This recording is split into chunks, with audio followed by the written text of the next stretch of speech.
Did you know that one of the most expensive mansions in London was literally seized by creditors mid-ownership? But that's not all. There's another house that had stone so freshly laid at its housewarming that it came off on Winston Churchill's clothes. And the #1 property on this list just shattered the record for the most expensive home ever sold, anywhere on Earth. 8 next-level mansions, 1 city. Let's count them down. Number 8, the home, Regent's Park. And before we get into what's inside it, can we just appreciate the origin of the name for a second? Home comes from a Saxon word meaning an elevated piece of land surrounded by water, which is exactly what this is. A 4-acre plot sitting effectively as a private island within Regent's Park's boating lake. It's the only villa in the entire park personally designed by John Nash, the architect responsible for much of Regency London's most iconic streetscapes. It was built in 1818, but it's still standing, still privately owned, and still completely extraordinary. People call it London's White House. The white facade, the grand Ionic portico, the rotunda at the center crowned by a cupola with 360-degree views over the parkland. It has 40 bedrooms, 29,000 square feet, a private tennis court, a swimming pool, and what is reportedly the second largest private garden in London after Buckingham Palace itself. For a house that most people walking through Regent's Park have no idea is even there, that is a staggering footprint. But here's where the story gets genuinely interesting. The mansion was owned for decades by Prince Khalid bin Sultan Al Saud of the Saudi royal family, who bought it back in 1991 for £34 million. Then in 2023, creditors seized it. He had defaulted on a £160 million loan secured against the property. So this place, which is one of the most architecturally significant private homes in England, went through a forced sale. It was listed at £250 million and sold in late 2024 for £139 million to a UK subsidiary of a company called Zedra, who was reportedly acting on behalf of an undisclosed American tech billionaire. So yeah, an anonymous buyer with a secret identity, a 9-figure wire transfer, and a new set of keys to London's White House. These facts make the home an architectural royalty. But our next entry didn't just host royalty. It had Winston Churchill over for a party, and the walls literally came off on his suit. Number 7. Forbes House, Belgravia. Built in 1810 for the Earl of Oxford and Mortimer, this is a Georgian mansion that has accumulated so many layers of extraordinary history over 2 centuries that it almost reads like a period drama written by someone who got slightly carried away. The original bones are Georgian, but the defining character of the interior comes from a 1912 remodel commissioned by the Earl and Countess of Grenard. An opulent Louis XV renovation that produced, among other things, a grand imperial staircase clad entirely in marble that sits at the beating heart of 50,000 square feet of internal space. Now, the 1912 housewarming party for that renovation was attended by Winston Churchill. And the stonework in the interior was apparently so freshly laid that it literally rubbed off onto the clothing of the guests. Winston Churchill, a man who had already packed several lifetimes of achievement into his career by that point, went home with chalky sleeves. Timeless. Genuinely timeless. Belgravia is already one of the most valuable postcodes on Earth, but Forbes House manages to feel singular even within that context, partly because of what it offers in terms of sheer practical scale. The estate sits on a full acre in the middle of central London and features a sweeping carriage driveway with parking for 32 cars. 32 cars in central London, where most people are celebrating if they find a single parking spot within a 10-minute walk. Alfred Hitchcock used the building as a filming location for The Man Who Knew Too Much, depicting it as an Eastern European embassy, the very film where Doris Day sang Que Sera Sera in the ballroom. For most of the 20th century, it served as the headquarters of the Society of Motor Manufacturers and Traders. Then the Barclay brothers bought it in 2012 for £48 million, and in 2016 sold it vacant for approximately £150 million to Sheikh Hamad bin Jassim bin Jabir Al Thani, the former Prime Minister of Qatar. Currently, planning permission has been approved for a £150 million refurbishment that would convert it back into a single-family home featuring 2 swimming pools, a spa, a gym, a cinema, and underground infrastructure that brings the total internal area to 50,000 square feet. Once complete, this building is expected to be valued at over £300 million. A Hitchcock cameo, Churchill's chalky suit, and a 9-figure transformation. Belgravia doesn't really do understated. And now, the next mansion on our list took something slightly more modern as its design philosophy. Specifically, what happens when you combine a former Russian diplomatic building with armored glass, a car vault, and Leonard Blavatnik? Number 6. 15 Kensington Palace Gardens. Before we even get into the property, let's appreciate the geography here for a moment, because it genuinely sets the tone for everything that follows.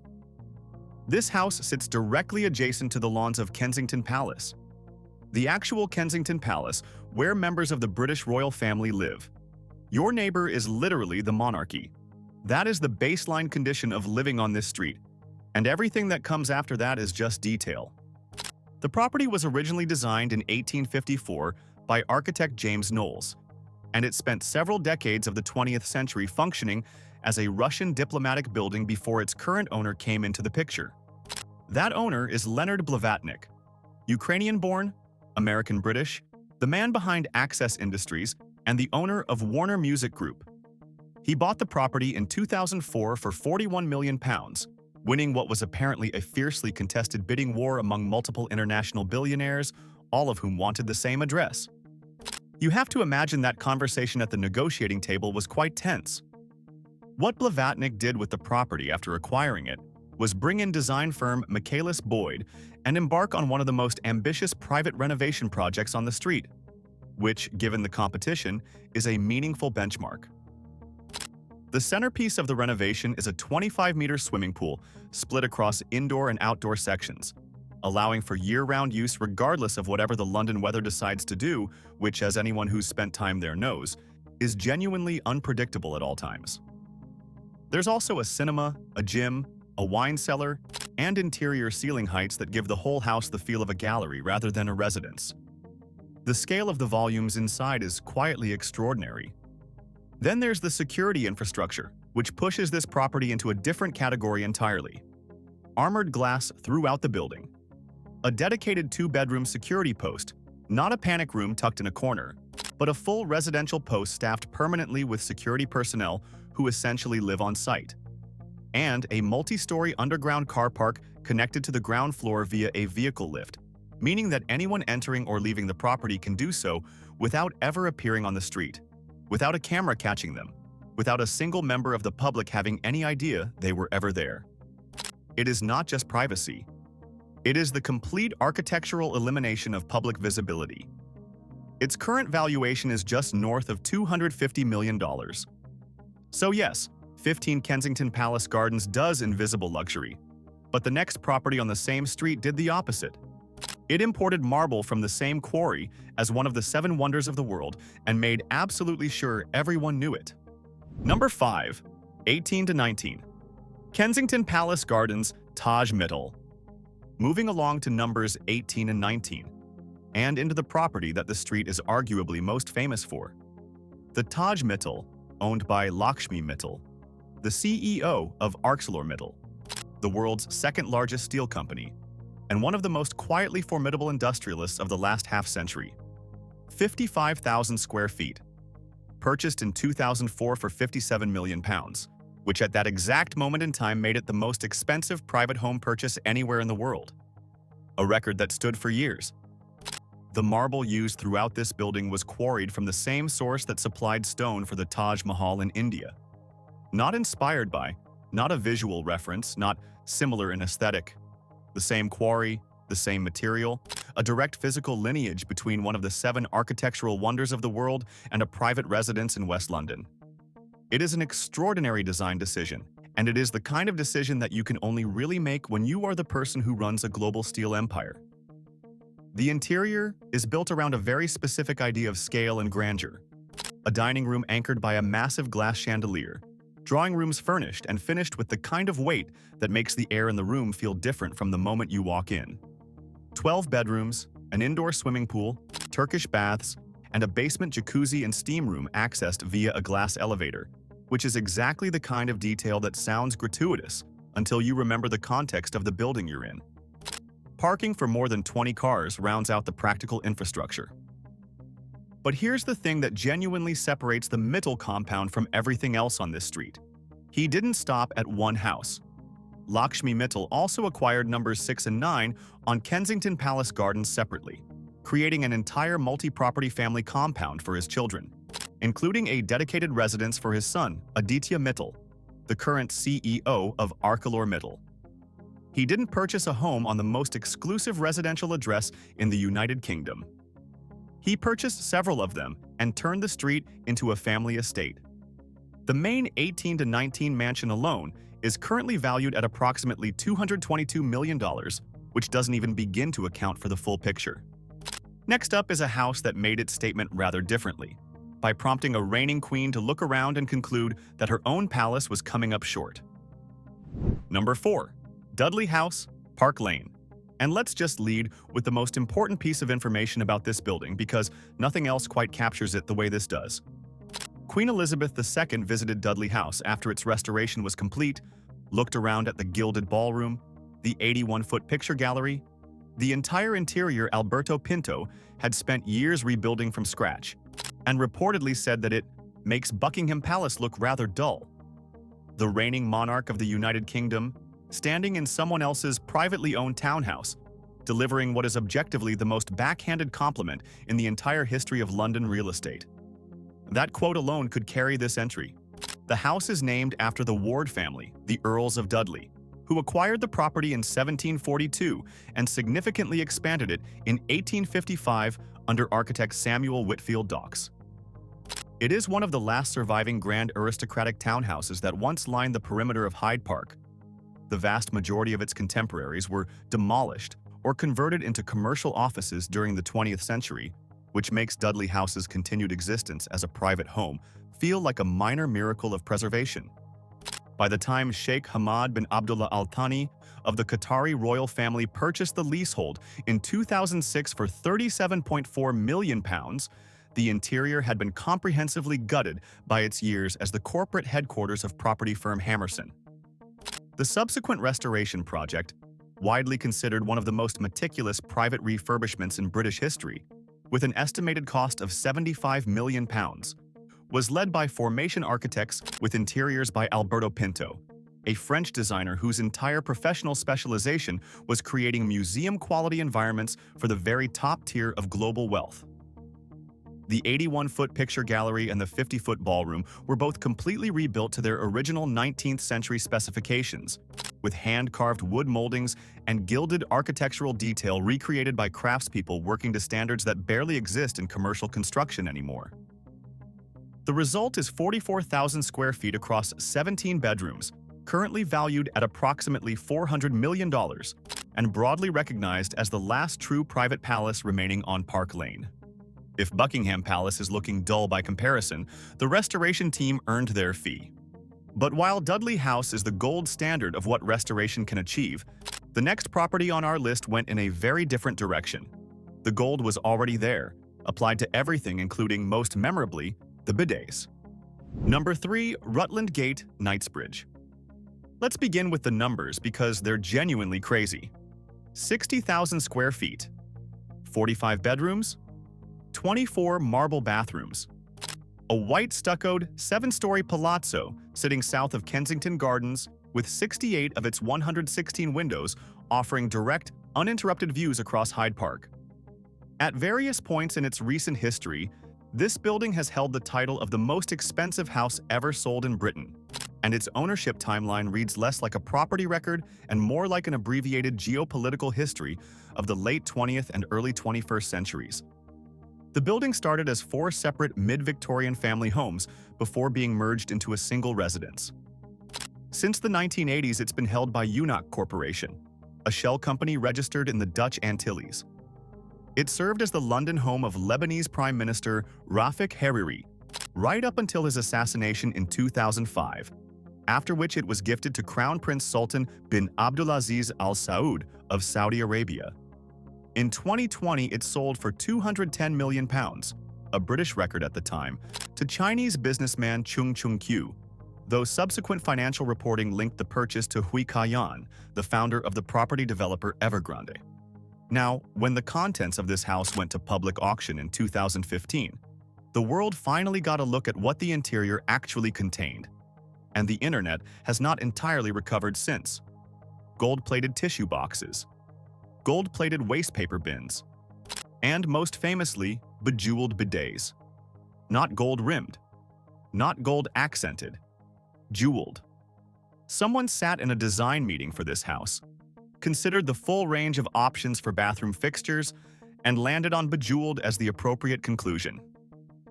There is a confidence to that decision that is almost admirable. The windows throughout the building are reportedly bulletproof. The structure is integrated with high-level surveillance systems. And then Evergrande collapsed, and suddenly this monument to absolute excess found itself stranded, sitting largely empty, caught in the wreckage of one of the most spectacular corporate implosions in modern financial history. It's currently back on the market, with planning permission approved for a £200 million refurbishment that would install a triple-height ballroom, a two-story basement health spa, and underground parking, transforming it into something even more extraordinary than what it already was. Somewhere in all of this, the bejeweled bidets are presumably still in there waiting patiently. Next up, we have a mix of 90,000 square feet, a Russian oligarch, a sanctions list, and a decade of mystery ownership that took investigative journalism to unravel. Number 2. Wittenhurst, Highgate. 90,000 square feet of living space. 5 acres of grounds. 25 bedrooms across 65 rooms total. The second largest private home in London, surpassed in scale only by Buckingham Palace. A building that is, for context, also the working headquarters of the British monarchy and staffed by hundreds of people. Wittenhurst is someone's house. That comparison does not get easier to process the more you think about it. The building was originally constructed between 1913 and 1920 by architect George Hubbard for Sir Arthur Crosfield, a soap magnate and politician who wanted a residence that reflected his industrial standing in a very literal and architectural way. What Hubbard delivered was a Georgian revival mansion with a grand gallery hallway, a suite of formal reception rooms including the drawing room, Chinese room, and billiard room, and a 70-foot ballroom with 20-foot ceilings finished in oak flooring, walnut timber wall panels, and cornices embellished with hand-applied gold leaf. As ballrooms go, it is difficult to make a stronger argument for the format. Then in 2008, the property sold for £50 million to Saffron Holdings, an offshore company registered in the British Virgin Islands. And for nearly a decade after that, nobody officially knew who the beneficial owner actually was. The property underwent a massive renovation and expansion program. A subterranean complex was excavated beneath the historic footprint, adding a 70-foot swimming pool, a wellness suite, a private cinema, and a recording studio, and the estimated value of the estate climbed toward $450 million, all while the ownership remained officially opaque. It took investigative journalism to eventually trace the beneficial ownership back to the family of Andrey Guryev, founder of Phosagro, Europe's largest phosphate fertilizer manufacturer, and one of Russia's most significant billionaires. The recording studio, incidentally, has its own distinct history. Before the Guryev acquisition, Wittenhurst served as the filming location for the BBC talent show Fame Academy from 2002 to 2004. And the infrastructure was already embedded in the building. It just got considerably upgraded during the renovation. Then February 2022 arrived. Russia invaded Ukraine. Andrey Guryev was added to both the EU and UK sanctions lists. And this 90,000 square foot Georgian mansion in North London became one of the most legally complicated properties in Britain. The ownership, maintenance, and operation of the entire estate thrown into a prolonged fog of geopolitical and legal uncertainty that remains, in various degrees, unresolved. There is something almost cinematic about the image of this building sitting silently on its 5-acre Highgate plot, enormous and magnificent, while lawyers on multiple continents argue about its future. Wittenhurst is a geopolitical drama in architectural form. But nothing on this entire list comes close to what number 1 just pulled off. A world record sale, a grandmother's £6,000 loan, a Trump fundraiser, and 14,000 square feet of subterranean London you'd never know was there. Number 1. Providence House, Chelsea. In 2026, this property sold for £270 million, approximately $350 million, becoming the most expensive residential sale in United Kingdom history and, by most accounts, the most expensive single-family home transaction ever recorded anywhere on Earth. One building, one sale. A number that made every other benchmark in the London property market look like it needed to sit down and recalibrate. Now, before we get into what the building actually is, we need to start with who built it into what it became, because the origin story is almost aggressively cinematic. Nick Candy began his career in the mid-1990s with a £6,000 loan from his grandmother. He and his brother Christian used that money to renovate a small flat. They sold it, made £50,000, reinvested every penny, and kept going. That initial flip eventually produced a real estate empire, culminating in One Hyde Park, the most expensive residential development in the world at the time of its launch, and then ultimately this. From a grandmother's loan to the global residential record. The compounding logic of that trajectory is something else. The site itself carries significant historical weight before a single brick of the renovation was laid. 2 acres on the grounds of the Royal Hospital Chelsea, Grade 2 listed, and built on land that once formed part of the estate of Sir Robert Walpole, recognized as Britain's first de facto prime minister. The plot contains 3 distinct historic structures: the main house dating to 1809, an orangery from 1725, and the smaller Creek Lodge. The architectural challenge was to unify these 3 buildings into a single cohesive residence without compromising the protected historic facades, which, given the planning constraints of a Grade 2 listed site adjacent to a royal hospital, is a genuinely complex brief. The solution was iceberg architecture, a design philosophy built around the principle that what you can't see from the outside can be as large and as ambitious as engineering allows. The Candy team excavated a 14,000 square foot basement beneath the courtyard, creating an underground world that connects all 3 buildings seamlessly, while the historic exteriors above remain completely untouched and visually intact. Inside that subterranean complex, there is a 60-foot indoor swimming pool, a full luxury spa, a private IMAX cinema, and a bowling alley. Above ground, the interiors preserve original Georgian cornices and period fireplaces while layering in the ultra-modern finish quality that the Candy design firm has spent decades perfecting and that their global clientele specifically commissions them for. The private lake and the surrounding gardens were designed by Todd Longstaff Gowan, one of Britain's most respected landscape architects, specifically to evoke the feeling of a grand country estate that has somehow materialized in the middle of the city. There is also, naturally, a dedicated panic room. The political dimension of this property is its own distinct chapter. Nick Candy has served as Treasurer for Reform UK since defecting from the Conservative Party in 2024. And in that same year, Providence House hosted a fundraiser for Donald Trump attended by Donald Trump Jr. The site that once belonged to Britain's first Prime Minister, hosting a fundraiser for America's 47th. The walls of this building have absorbed a genuinely remarkable amount of history for a house whose basement was only recently dug out from under Chelsea. From a £6,000 loan from a grandmother to the most expensive home ever sold on Earth. 2 acres in Chelsea. A building that made every other number on this list look like a warm-up act. And that's a wrap on London's most expensive mansions owned by billionaires. 8 mansions, 8 stories, and somewhere between all of them, a very strong argument that London is still the most extraordinary city on Earth for this kind of thing. Which one stopped you in your tracks? Drop it in the comments. And if you're still watching this far in, subscribe to Global Status for more such interesting peeks into global luxury.